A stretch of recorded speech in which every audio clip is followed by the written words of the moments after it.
క్రీస్తుని కలిగిన వాడు క్రైస్తుడు. క్రీస్తుని కలిగిన వాడు క్రైస్తుడు అంటే ఒక ప్రక్కన హృదయం దేవునికి ఆలయం కనుక ఒక ప్రక్కన యేసు ప్రభువారిని ఒక ప్రక్కన లోకాన్ని పెట్టి నేను క్రైస్తునంటే ప్రేసలరా సరిపోతుందా? ఒక ప్రక్కన కాదు, హృదయం అంతా దేవునికి ఇవ్వాలి. లేకపోతే ఏమన్నా తెలుస్తున్నా, నా మందిరము సమస్త జనులకు ప్రార్థనా మందిరముగానే హృదయాన్ని చేయాలి. ఆ తల్లి జయించలేక వెళ్ళింది, సిమేన్ ఇంటికి వెళ్ళింది. అక్కడ పడి ఏడుస్తూ ఉంది, ప్రార్థన చేస్తుంది. ప్రభువా, నేను పాపిని, నేను క్షమింపబడికి యోగ్యురాలు కాను, అయితే నా శరీరం నా మీద స్వారీ చేస్తుంది. నా పాత స్వభావము, పాత ఆశలు, పాత ఆలోచనలు, పాత స్నేహము, ఆ పాత కంపంతా నాకు జ్ఞాపకం వస్తుంది. నేను జయించలేను ప్రభువా, నా చేత కాదు, నన్ను కనికరించు అని నువ్వు కన్నీటితో నీ జీవితాన్ని ఆయన దగ్గర ఒంటరిగా కూర్చొని ప్రార్థన చేయగలిగితే కనికరం చూపుట్లో శ్రీమంతుడు ఆయన. పేసోలరా, ఆయన చూస్తూ ఉన్నాడు. సిమెన్ అంటున్నాడు ఈమెవతి ఏవుతూ అంటూ, కానీ ఆయన అంటున్నాడు, సిమెను, నేను ఇంటికి వచ్చినప్పుడు నువ్వు నాకు కాళ్ళు కడుక్కుంటావు, నీళ్ళు ఇవ్వలేదు, తుడుచుకుంటాను, తువ్వాలు ఇవ్వలేదు.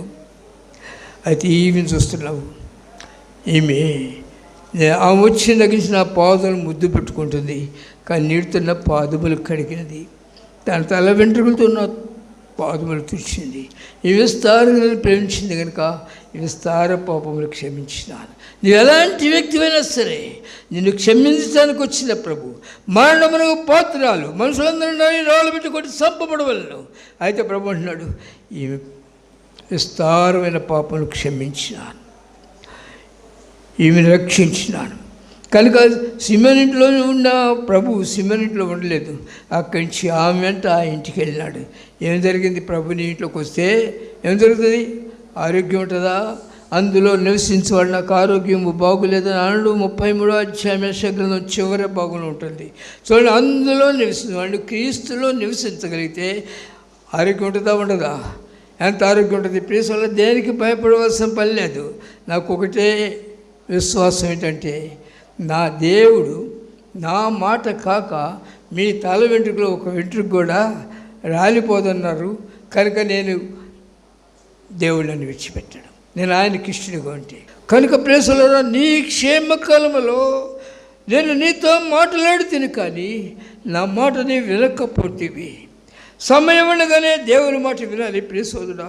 ఎందుకంటే మన కాళ్ళ గతులు దేవుల్లో ఉన్నాయి. మన కొరకు అప్పగించుకున్నాడు. నీకు ఆ ప్రేమ అర్థమైతే నీవు లోకములో ఉన్న మురికిలో ఉండలేవు. సహోదరుడు, క్రైస్తవుడు క్రీస్తు ప్రేమ కలిగిన వాడు దేవుని తోటలో పనిచేస్తూ అనేకులు కన్నీరు కార్చాలి. నీవు వినకపోయావా? దేవుని మాట వినకపోయావా? హఠాత్తుగా నీ మీదకి దేవుని ఉగ్రత వస్తుంది.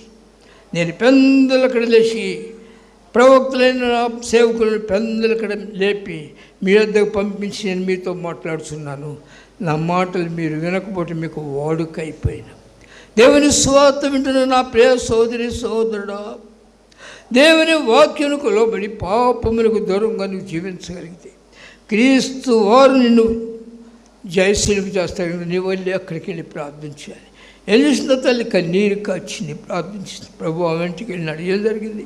ప్రేసలరా ఇంటికి తీసుకెళ్ళి ఆ పిండి వంటలు ఏం చేసి పెట్టలేదు, కానీ ప్రేసలరా ఆమె ఎక్కడ ఎవరి మెప్పుకోలేదు. దేవుని దగ్గర నేర్చుకుంటుంది. నేర్చుకో. క్రైస్తవుడు అని నీవు నీ సమయమును పాటు చేసుకోవద్దు. నీకు ఎంత సమయంలో నాకు తెలియదు. జీవనోపాధి కొరకు పని చేసుకో, కాదని నేను అది చేసుకోవాల్సిందే. కానీ దాని కొరకు నువ్వు ప్రాకులు అడగవద్దు. ఎందుకు వస్తున్నా? ఒకడు సర్వలోకమును సంపాదించుకుని తన ప్రాణమును పోగొట్టుకుంటే వారికి ఏమి ప్రయోజనము? ఓ పెద్ద బిల్డింగ్ కట్టావు, ఏమండి? నాకు తెలిసిన ఒక కుర్రాడు ఉన్నాడు, అక్కడ కొంటనే ఉన్నాడు, అపార్ట్మెంట్లో కొంటనే ఉన్నాడు, కోట్లు పెట్టి.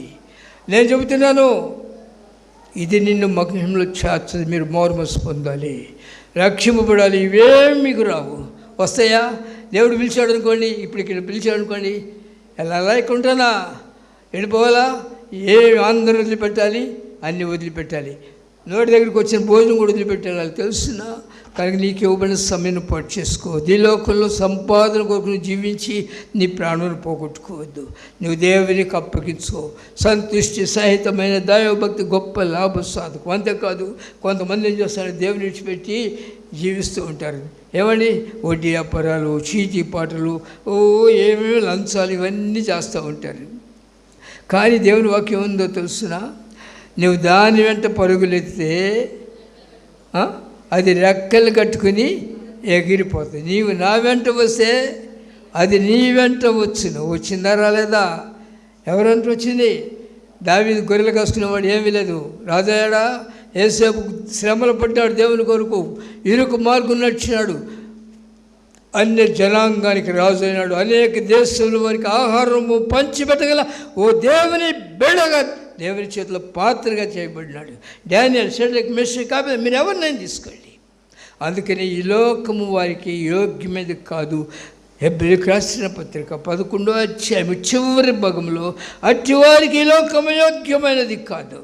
ఈ లోకము వారికి అయోగ్యం కాదు. ఎందుకో తెలుసిన, యాత్రి కూడా ఈ లోకములో సిలువ మోయచు సాగెద, యాత్రి కూడా ఈ లోకములో సిలువ మోయచు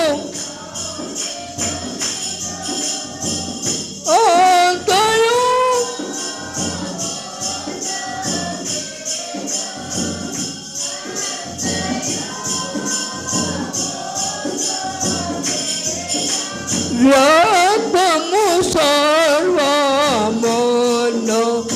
ఇళ్ళలో యాదము సర్వమును. పేసలరా, అట్టి వారికి లోకము యోగ్యమైనది కాదు. నువ్వు బాగా కోట్లు సంపాదిస్తావు, ఫలితం ఏంటి? పేసలరా, నా మాటలు కాదు, ప్రసంగి గ్రంథం 6వ అధ్యాయము. సంపాదించి ఏం చేస్తావు సహోదరుడా? 100 మంది పిల్లలు కని దీర్ఘాయుష్మంతుడై చిరకాలము జీవించినను అతడు సుఖానుభవం ఎరుగకయు ఆ సమాధి చేయబడకయు ఉండినెడలా వాని గతి కంటే పడిపోయిన పిండము గతి మేలని నేను అనుకుంటున్నాను. 100 మంది పిల్లల కంటే ఎంత వయసు ఉంటుంది సుమారు చెప్పండి? 100 మంది పిల్లల కన్నా అంటే ఎంతకాలం? చిరకాలం అంటే మీరు లెక్కేసుకోండి. 100 మంది పిల్లలు కనాలంటే, ముందు పిల్లలు కనాలంటే కనీసం 20 ఏళ్ళు వేసుకోండి, లేదా 18 ఏళ్ళు వేసుకోండి. అక్కడి నుంచి బిడ్డకి 2 ఏళ్ళకు 3 ఏళ్ళకు ఉంది అంటే 100 మంది పిల్లలు కన్నా అనుకోండి, 200 సంవత్సరాలు ఎట్లేదన్నా 200 సంవత్సరాలు. ఎంతకాలం బ్రతికి యేసుప్రభువు లేకుండా నువ్వు జీవిస్తే ఎంతమంది పిల్లలు ఉన్నా, ఎంత ఆస్తి ఉన్నా, ఫ్రీగా క్రీస్తుతో నువ్వు కట్టుకోకపోతే వాని గతి కంటే పడిపోయిన పిండము గతి. అదేంటి, నిజమేనా? నమ్ముతారా? పడిపోయిన పిండం గతి ఎట్లా మేలవుతుంది? కనీసం బయటికి రాలేదు, తల్లి గర్భంలో ఉండగానే పడిపోయింది, దానికి కళ్ళు లేదు, లోకంలో చూడలేదు, లోకంలో ఏది చూడలేదు, పడిపోయింది. దానికైతే ఎలా మేలవుతుంది? 100 లేక 200 సంవత్సరాలు బతికి ఇంతమంది పిల్లలు కానీ ఇన్ని బిల్డింగ్లు కొట్టించి ఇంత ఆస్తి సంపాదించి ప్రేసోలా ఎవరు గొప్పళ్ళు వీళ్ళిద్దరిలో? ఎందుకని? అదేంటంటే అసలు లోకాల్లో చూడలేదు కదా. వీడు 100 సంవత్సరాల పైన బతికాడు కదా, 100 మంది పిల్లలు కన్నాడు, బోల్డ్ ఆస్తి. 100 మంది పిల్లల కంటే ఎంతమంది ఉంటారు సుమారు? కానీ ఫలితం ఏంటి? దేవుని లేకుండా లోకంలో సంపాదించుకుంటూ పోతే ఒకవేళ సంపాదన నుంచి కోట్ల ఆస్తి ఉండొచ్చు.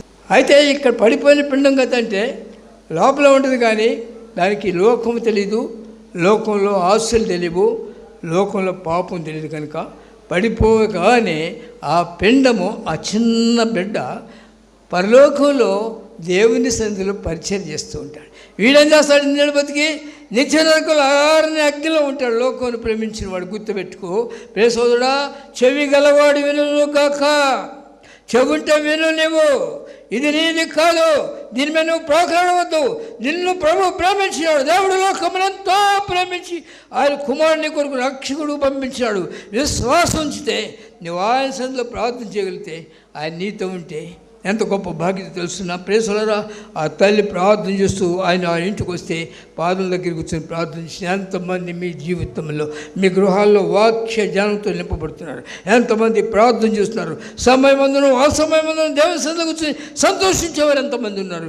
లోకంలో పరుగులెత్తి ఏమీ పొందలేవు ప్రేసలరా.